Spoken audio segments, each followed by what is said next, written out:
So I'm going to be reading the 12 stones taken from the Jordan.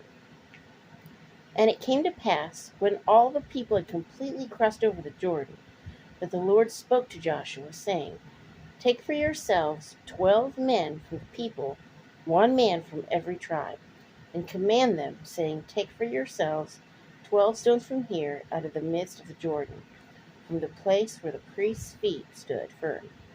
You shall carry them over with you, and leave them in the lodging place where you lodge tonight. Then Joshua called the 12 men whom he had appointed from the children of Israel, one man from every tribe. And Joshua said to them, Cross over before the ark of the Lord your God into the midst of the Jordan, and each one of you take up a stone on his shoulder, according to the number of the tribes of the children of Israel, that this may be a sign among you when your children ask in time to come, saying, What do these stones mean to you? Then you shall answer them that the waters of the Jordan were cut off before the ark of the covenant of the Lord. When it crossed over the Jordan, the waters of the Jordan were cut off. And these stones shall be for a memorial to the children of Israel forever. So until they saw that, they would remember. And the children of Israel did so, just as Joshua commanded, and took up 12 stones from the midst of the Jordan, as the Lord had spoke to Joshua, according to the number of tribes of the children of Israel, and carried them over with them to the place where they lodged, and laid them down there.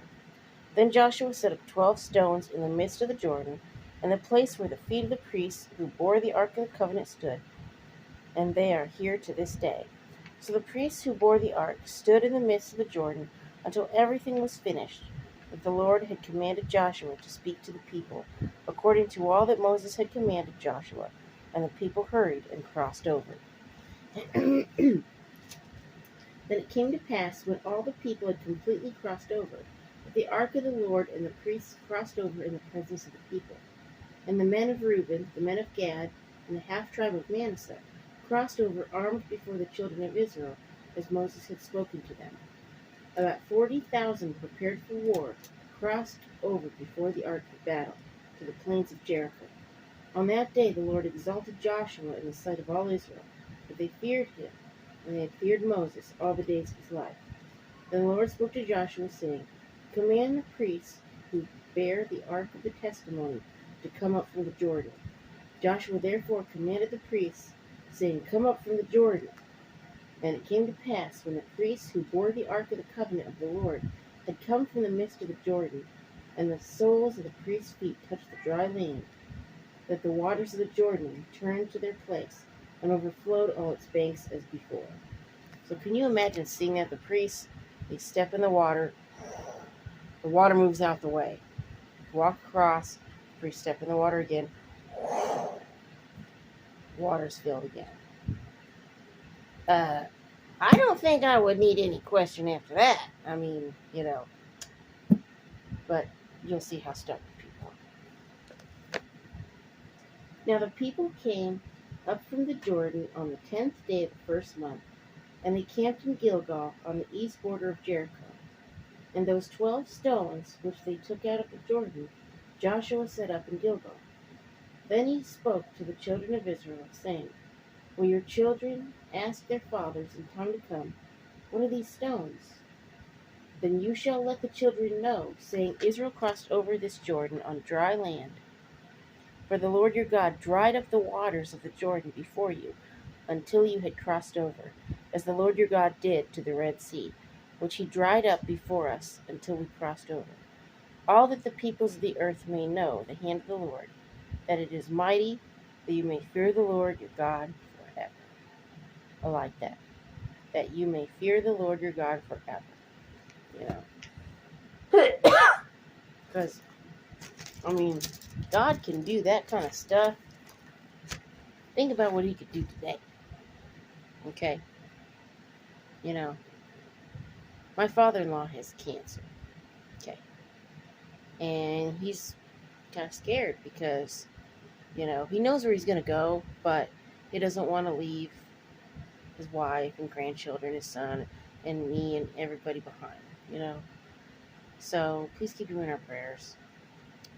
Also, keep a friend in your prayers. Actually, it's either the sister or cousin of a friend. Um, I don't remember her name, but she had a miscarriage. So please pray for her. Pray that God will comfort her heart. Okay. Now, God could heal my father. You know, He healed my mom's heart. I mean, a lot of people think like, well, that's not much of a miracle. You try changing somebody's heart when they're set on one thing or one way of life, and you try to talk to them about it and get them to change your mind, change your heart. Nope. Only God can do that. So God changed her heart and made her want to come to Him. So that is a miracle. That's a big miracle. I mean, people might not think that. They might think, well, what if He healed her body? It'd be even more of a miracle. You know, healing the body is easy. Healing the heart, not easy. Because we are stubborn in our heart.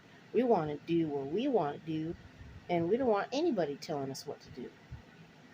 You know, we're like that stubborn little 2-year-old in the grocery store. Because I want that candy, I want it right now. I'm going to scream and fall on the floor and kick, you know, until you spank me, you know. And that's how we are. We're like, we're going to do what we want to do. And sometimes God has to spank us. I'm not saying that God's like, let me give you cancer. You know, I'm not saying that. Because we're not in that time frame right now, okay? You know, but God can change our heart to make us go, you know, I do want to follow you. I do want to listen to what you have to say. You know, you do know better than me. You know, uh, so just keep those people in your prayers and toodles.